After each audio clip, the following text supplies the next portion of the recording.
This is Scotland One's article by Ljosland, The Establishment of Scots Language in Orkney. There are many factors to be taken into consideration when determining the rise of a new language and the disappearance of an old one. How can the source of change be known when a language takes root and becomes the new standard of a community?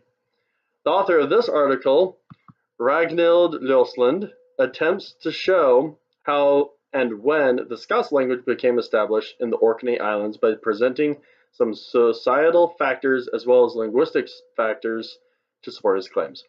However, the author goes so far as to say there are still caveats in this knowledge, so this article should be read as a first, but not last, approach to the question of Scots establishment in the Orkney Islands. Ljosland mainly uses sociohistoric factors as the foundation for his opinions, many of which are based on the history of Scots in mainland Scotland and the assumption that the Orkney Islands would follow suit. However, to understand the rise of Scots, you must understand the fall of Norn, a form of Norse spoken in the Orkney and Shetland Islands. Ljosland starts by describing the latest research regarding the Norn-to-Scots language shift by Remco Knooihuizen.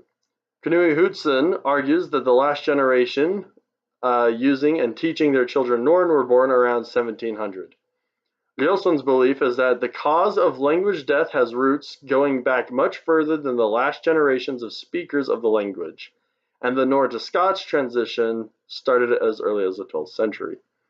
Beginning in the 12th century, royal burghs were introduced to Scotland as trade centers were a precursor to the Scots language becoming a lingua franca for business. A couple hundred years later, Scotsmen started gaining positions of power in the islands with the appointment of Scotsmen as the Earl and Bishop of Orkney. As more Scots speakers began to secure their presence in Orkney, more changes were made to the existing language. In the year 1429, legal decisions and documents were translated in Scots to accommodate. By 1468, the Orkney Islands were pledged to Scotland by the King of Norway. During this time in the mainland, Scots became very popular, being used in government and administration, which resulted in transitioning Scots from a second language to a first language. Ljosland concludes these factors helped hasten the development of Scots as well as the decline of Norn in the islands. The Scots language was a superstray that experienced great growth in the islands up until the Reformation in 1560, when the English translation of the Bible became in use. By 1603, the Union of Crowns influenced the people to adapt their language to the Southern prestige in the 1700s. With establishment of schools and the 1800s obligatory attendance of school, there was an increase of English use.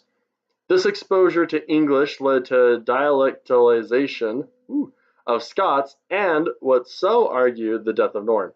However, Ljosland believes that there was a confusion with Scots and English in the research, and that the presence of schools cannot explain the death of Norn. He argues there would have been a direct changeover to English with a Norn substratum, speculating that Scots must have been well established on the island prior to the attempted eradication of the language by the introduction of English in the schools with the Education Act of 1872. As for linguistic factors, Ljosland attempts to prove the similarities in the Orkney dialect and archaic forms of Scots by shedding light on the use or absence of use of do support. However, his sources lack evidence and are unconvincing. Arguing the Scots language stems from archaic languages, Ljosland said he was using 19th and 20th century texts because these texts are the earliest I have been able to find. But to show a language has archaic features, one would need to go past the 19th and 20th century. In the M and B text, we learn that there are modern-day languages, such as Ind SAF English, that do not use do support. Therefore, the argument that Orkney Scots was established in the 13th and 14th centuries is moot as languages today have similar syntax. Another evidential shortcoming is that some would consider do support to be a product of Norn influence, as it uses the same subject-verb inversion that Scandinavian countries use.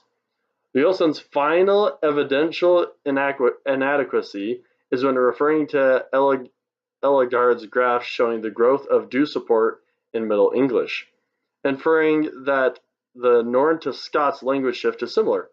However, the author himself states that it is unclear if the findings of the Middle English shift could reflect the shift in Orkney, saying it all depends on whether Ellegard's finds are applicable to Scots. And my argument is therefore very tentative and more an airing of ideas rather than any final proof.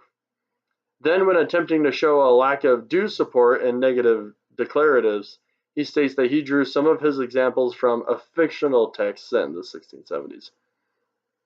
After thoroughly going through the article, it is apparent Ljosland has no concrete evidence.